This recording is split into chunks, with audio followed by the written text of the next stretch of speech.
방금 들으신 것처럼 상주인 박원순 시장 아들 박주신 씨가 오늘 영국에서 들어옵니다. 지금까지 박주신 씨를 대신해서 민주당 박홍근, 허영 의원이 상주 역할을 대신 맡았는데요. 박홍근 의원은 박 시장 유언장 대독 후 이런 얘기를 하기도 했습니다. 잠시 들어보시죠. 시장님과 여러 가지 활동을 같이 하고 뜻을 같이 모셨던 의원 중에 한 사람으로서 유족을 대신해서 지금 당부의 말씀을 드리기 위해 함께 섰습니다. 지금 SNS상에 근거 없고 악의적인 출처불명의 글들이 퍼지고 있습니다. 이로 인해 고인의 명예가 심각하게 훼손되는 것은 물론 가뜩이나 충격과 슬픔에 빠진 유족들이 더욱더 큰 고통을 겪고 있습니다. 부디 이런 무책임한 행위를 멈춰주십시오. 유족을 대신하여 간곡히 부탁드립니다. 네, 이현중 의원님. 네. 박 의원이 유족들 대신해서 저런 부탁할 정도면 사실 박 시장과 굉장히 깊은 인연이 있어 보입니다.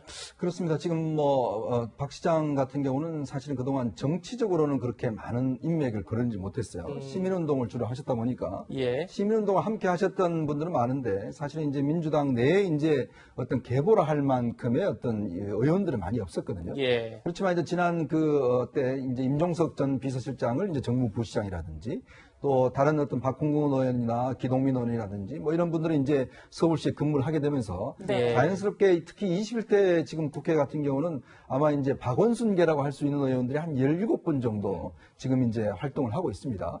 아마 최근까지도 이분들과 함께 앞으로 대선이라든지 이런 걸 어떻게 할 것인지를 많이 상의를 했다고 그래요.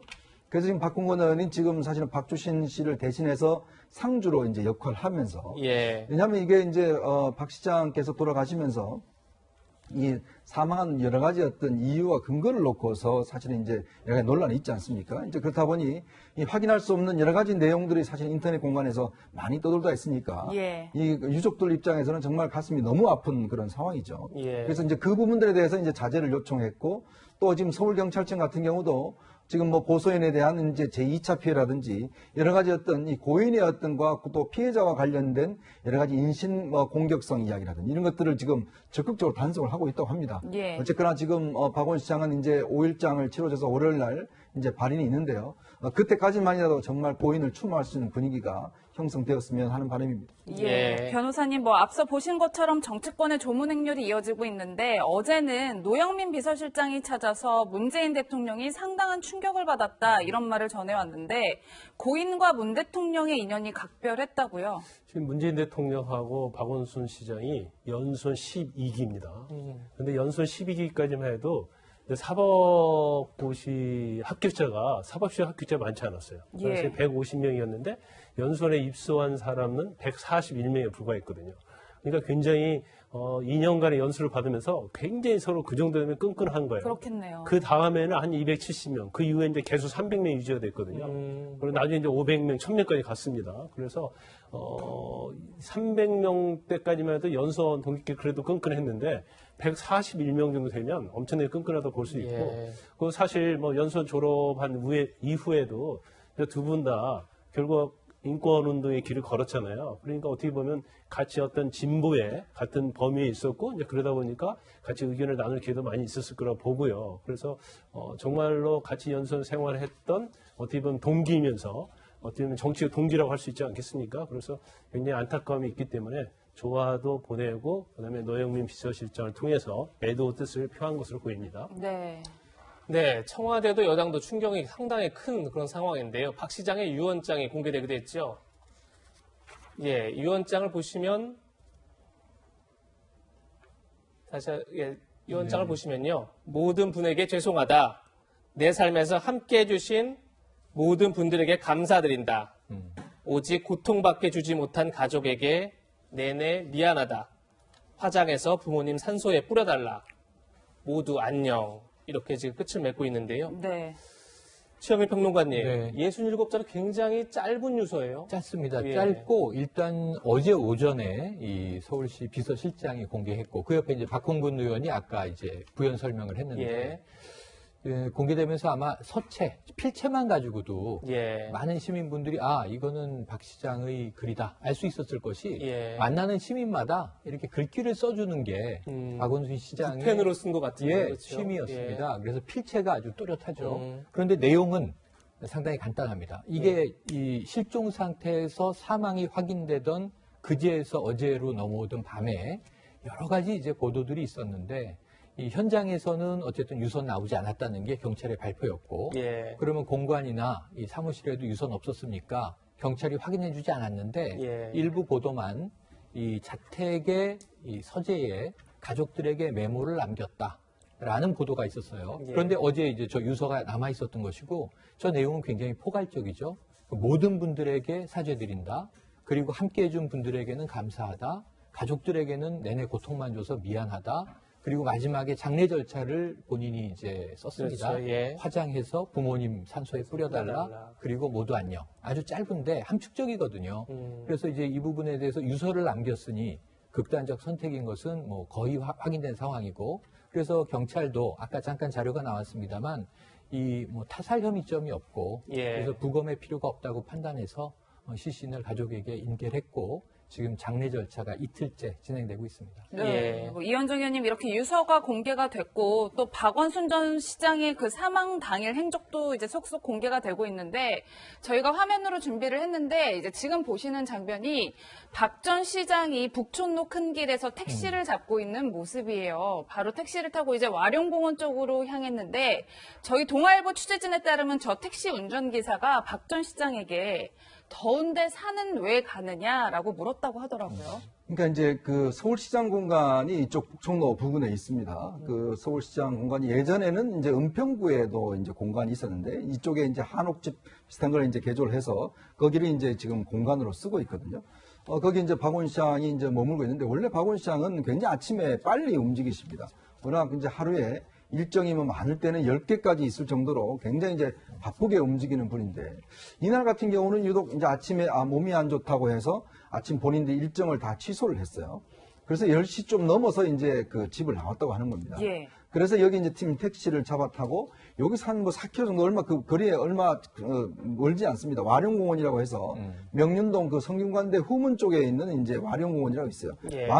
용이 누워 있다는 형상을 하고 있다 그래서 이게 이제 그 성곽길 이제 이쪽에 이제 또 출발점인데요. 많은 분들이 거기서 뭐 배드민턴 치고 뭐 여러 가지 이제 공원이기 때문에 하시는 곳인데 그러니까 이 박원 시장이 이 택시를 잡아 타고 이제 그까지 간 것이죠.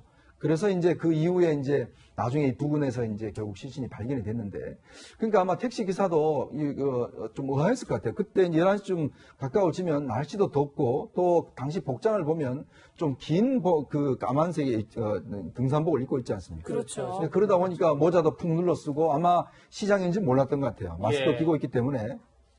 그래서 지금 택시기사가 이 더운데 공원에는 뭐하러 가느냐 이제 이렇게 또 한번 물어봤던 것 같아요. 지금 이제 복장을 보면 조금 택시기사 또 입장에서 보면 조금 더운데 이렇게 반팔도 아니고 지금 점퍼 이런 거 다 입고 가니까 아마 그렇게 물어봤던 것 같은데 이게 어떤 면에서 마지막 그런 모습이 된 것 같습니다.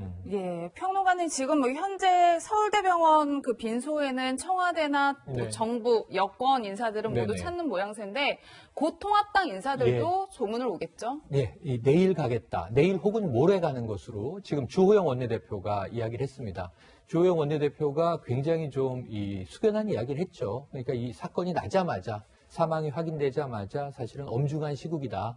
그리고 이제 이 내부 소속 의원들에게 언행에 특별히 조심하라. 그런 그렇죠. 당부를 하기도 했는데요. 예. 또 가족들에게 공개적으로 지금 슬픔에 잠기신 유가족들에게 애도를 표한다. 이렇게 추도를 하기도 했어요. 그래서 아마 이 빈소를 방문할 것 같습니다. 어제 12시 정오부터 시작돼서 제가 3시 반에 갔는데 정말 정치인들이 많이 오시더라고요. 우선 여권 인사들, 또 뭐 최강욱 의원이나 뭐 김진애 의원, 그리고 심상정 의원 들어오는 것도 봤고 그 다음에 노영민 비서실장이 다녀오셨군요. 들어섰는데 그런데 이제 아마 오늘 내일부터는 이 야당 의원들도 일부 갈 것 같고 또 이 통합당을 대표해서는 주호영 원내대표가 아마 이제 조문을 하게 될 것 같습니다. 예. 예. 주호영 원내대표는 당내 의원들에게 입단속을 주문하기도 했습니다. 어제 김종인 비대위원장은 이런 얘기를 하게 됐는데요. 함께 들어보시죠. 내년 4월 7일에 우리가 겪어야 할 이제 뭐 서울시장 보궐선거라든가 부산시장 보궐선거라든가 또 경우에 따라서 또 다른 어느 한 도의 선거를 갖다가 전제로 한다면 대통령 선거에 버금가는 우리가 선거를 해야 됩니다. 김현중 의원님, 네. 지금 김종인 위원장도 얘기했지만 내년 재보선이 예상을 뛰어넘어서 지금 엄청나게 큰 규모가 됐어요. 네, 뭐 아직 상중이기 때문에 뭐 이렇게 선거 이야기를 좀 성급하게 하신 것 같은데 어쨌거나 지금 이제 정치적인 상황을 보자면 결국 지금 내년 4월 7일 날 저는 재보궐 선거가 굉장히 큰 규모로 일단 치러질 것 같습니다. 네. 특히 이제 지금 부산시장 같은 경우 오거돈 전 부산시장이 사퇴함으로 해서 여기 이제 재보궐 선거가 치러지고요. 그리고 지금 서울시도 마찬가지로 치러지지 않겠습니까?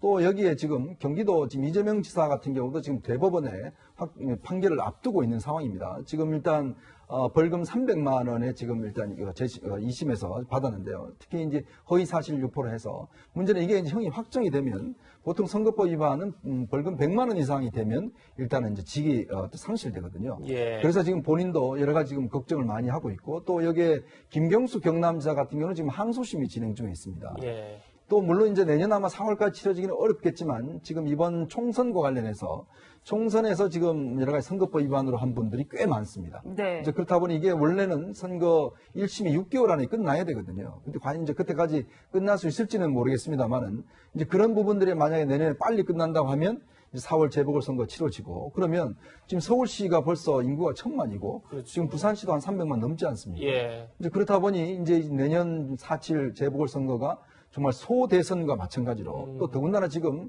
여권에 굉장히 기울어지는 운동장이잖아요. 아시겠지만 총선에서 현재 176석을 가지고 있고 예. 야당은 지금 의석이 103석밖에 없습니다. 이제 그렇다 보니 민심의 또 방향이 지금 여당한테 상당히 불리하게 돌아가고 있는 게 사실이지 않습니까? 이제 그러면 야당 입장에서 보면 2022년 대선을 겨냥을 해서 내년 재보궐선거 때 어떤 의석을 얻느냐가 굉장히 아마 중요한 어떤 분기점이 될 겁니다. 또 하나는 네. 김종인 위원장의 임기가 사실은 4월 7일 선거 전까지거든요. 예. 그래서 이 선거를 본인이 어떤 면에서 보면 자신의 비대위원장의 중요한 성과로 볼 수가 있기 때문에 아마 이런 상중임에도 불구하고 선거 이야기를 좀 하신 게 아닌가 싶습니다. 네, 뭐 평론가님 사실 좀 이른 감이 있긴 하지만 말씀하신 네. 것처럼 재보궐선거 자체가 1년도 남지 않았기 때문에 맞습니다. 민주당 내부에서도 여러 인물들이 네네네. 거론이 되고 있는 건 사실이에요. 예, 뭐 민주당이 이제 후보를 내야 되느냐 말아야 되느냐 논란도 있지만 뭐 저는 확실히 낼 거라고 보고요. 지금 상당히 체급이 큰 이 정치인들이 많습니다. 대표적으로 두 여성이 있어요. 추미애 현 법무부 장관. 뭐 기세를 한껏 올리고 있는 상황이죠. 박영선 중소벤처기업부 장관이 있고요. 예. 그 외에도 지금 우상호, 임종석, 지금 현재 대통령 외교안보 특보가 됐습니다. 또 이제 이런 분들이 서울시장에 출마할 수 있다. 그리고 지금 이제 초선 의원이지만 박주민 의원 같은 경우 재선 의원이 됐죠. 예. 21대 박주민 의원도 상당히 좀 주가가 있고요. 그럼 야당에는 누가 있느냐? 예. 나경원 전 의원은 이미 한 번 나왔었던 그렇죠. 이 예. 후보인데 또 예. 나올 가능성도 있고 이 외에 홍정욱, 김세연, 김용태, 지상욱 이런 전 의원들도 서울시에서 한번 해볼 만하다라는 평가입니다. 아마 지금 여야 내부의 경선이 상당히 뜨거울 것으로 예상이 됩니다. 예. 예. 조금 전 평론가님께서도 민주당이 후보를 낼지 말지 상당히 놀라야 될 것이다 이런 얘기를 하셨는데 그 이유가 있지요. 그래서 화면을 보면서 얘기하면 좋을 것 같은데 더불어민주당 당원이 있습니다. 당원을 보면 지금 보시는 것처럼 당 소속 선출직 공직자가 부정부패 사건 등 중대한 잘못으로 그 직위를 상실해 재보궐선거를 하게 되는 경우에는 해당 선거의 후보자를 추천하지 않는다 이렇게 당원이 돼 있어요. 김광삼 변호사님, 그런 상황에서 지금 이제 오거돈 전 부산시장 그리고 박원순 시장 뭐 저 규정에 딱 맞는지 모르겠지만 어쨌든 귀책 사유가 민주당에 있다 이렇게 충분히 통합당에서 주장할 것 같은데 어떻게 보십니까? 원칙적으로 이제 당헌에 의하면 이제 후보자를 사실 추천하지 않는 게 맞다고 저는 봐요. 후보를 내지 않는 것이 맞다고 보는데 사실 뭐 서울이라는 어떤 상징성 또 부산이라는 제2의 도시 이건 굉장히 엄청나게 중요하기 때문에 민주당 입장에서는 뭐 후보를 내지 않을 수 없을 거예요. 그렇지만 이제 어떤 도덕적인 문제는 그건 변론으로 하고 말이죠. 더군다나 서울시장 선거 같은 경우는 다음 대선과 굉장히 직접적 관련이 있지 않습니까? 그렇죠. 그럼 어떻게든지 여당의 입장에서는 부산시장, 서울시에도 후보를 낼 거라고 보고요. 또 여기서 사활을 건 그러한 싸움을 할 거라고 봅니다. 그 이유는 뭐냐면 일단 그 선거에서 만약에 하나라도 어느 쪽이 지게 되면 그건 다음 대선에도 치명적이 될 수밖에 없고요. 어떻게 보면 현 정부 또는 지난 총선과 관련된 정치권에 대한 심판의 성격도 강할 수 있거든요. 그래서 이 선거 자체는 여당이든 양당이든 사활을 거는 싸움이 될 수밖에 없다 이렇게 봅니다. 네.